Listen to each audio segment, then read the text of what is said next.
Hello there, welcome back to Life Lessons by Nicole and Someone. Thank you so much for being here. Today I'm going to talk about conscious parenting and safeguarding in children. Stay with me, don't go like it doesn't involve me. It does involve all of us. Last week I was watching a video of this young lady who is successful now, according to what we call successful in today's society. But in her video, she opened about how she was sexually abused as a young girl, how she was molested as a young girl. And then she mentioned in that interview, I didn't watch it all, I just couldn't. It's something that I just can't stand. Sad things, movies, I can't. She mentioned how her parents were harsh, and I was done. I was totally done. These things still happen now. They still happen because we think as parents we have to be harsh, we have to do this, or our children have to behave like this, our children have to be performing a certain level in school. We have so much in our head that we just, I don't know, it's so crazy. I've been lucky. I've worked in, in environments that needed safeguarding to be put in place. I've always worked in, for the last 6 or 7 years, vulnerable adults, vulnerable young people, vulnerable children. I've been in that environment. So safeguarding is something that we are taught. In developed countries, it's something that's easy and something that's natural. It's being done. So children are protected in a good level. But in developing countries, I'm thinking it's about time we make it compulsory to have safeguarding in place in all these areas where children are involved, vulnerable people are involved, so that our children grow up, healthy and safe, reduce all these health problems, emotional problems they have as adults.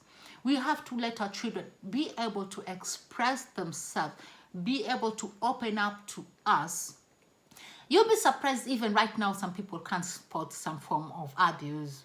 All those physical abuse where they've got bruises, all those things, the shaking or things like that, people still can't spot that. Emotional abuse where children just want to hide, they don't want to be seen. We still can't spot a lot of that. I'm not going to go deep into all those type of abuse, neglect, psychological, all those types of abuses. I'm not going into that, but I'm just going to say, you know what? I'm so glad that I bumped into conscious parenting. Conscious parenting says that our only job, and we don't know it, we don't realize it, and we just complicate parenting. Our only job in this world is to keep our children safe. To keep our children safe. All these things that we want them to perform this level in schools, we want them to compete with their friends, their peers and stuff, all those are details. All those are just there. It's not important. We only need our children to be safe. That's our job as parents.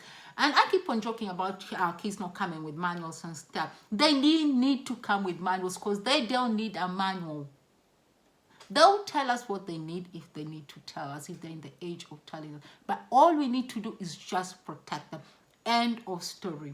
My son recently, cheeky little boy. Yeah, he can be cheeky. Sometimes I look back and I'm thinking, you know what? I'm doing a good job. We don't know about the future, but right now I'm glad. Some people look at him, also some of my friends, from African side friends, they'll be like, oh, you really spoil him.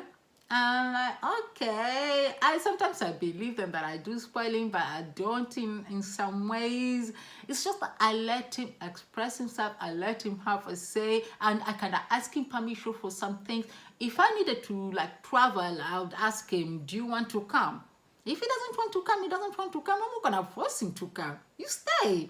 You're safe with your grandparents, you're safe with your dad. Why should I force you? But anyway, recently he did something cheeky. He broke one of my African collections. Oh, imagine the way they're trouble getting them across the continents and stuff.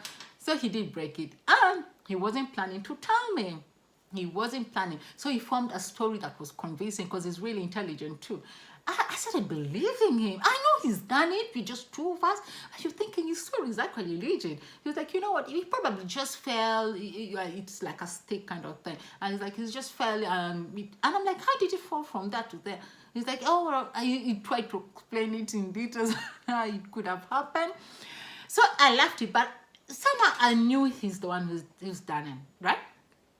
Then later, some weeks and weeks later, he confesses to it. Yeah, he confesses. I wasn't mad. I wasn't mad then. I was just mad because he lied. It's about the lie. It's not an actual breaking. Because I told myself years ago, even before I had children, that it doesn't matter. It doesn't matter. I told myself, because the kind of upbringing I had, I knew it will never matter for me. You broke a glass. Anybody can break a glass. Mommy will buy another one.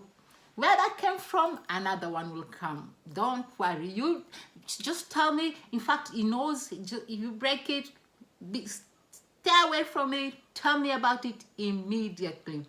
Even if you want to clean it, though I don't allow you to, even if you clean it, I still need to know, because we know how glass can spread and stuff.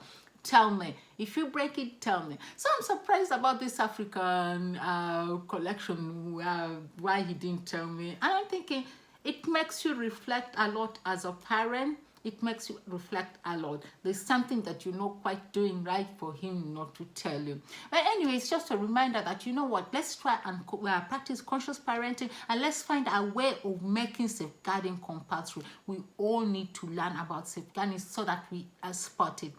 I'll try and have another video where I go deep into some of those safeguarding things, importance of it and spotting it and types of it. But for now, just a reminder, you know what? Nothing is worth it. Nothing is worth it. Your son's mental health, your children's mental health, nothing is worth it. Nothing. Nothing in this world. Stressing them about, oh, you finish that homework, and the kid is crying, the kid is exhausted, the kid is crying. That emotional abuse, that permanent emotional abuse, it's not worth it. Not worth it.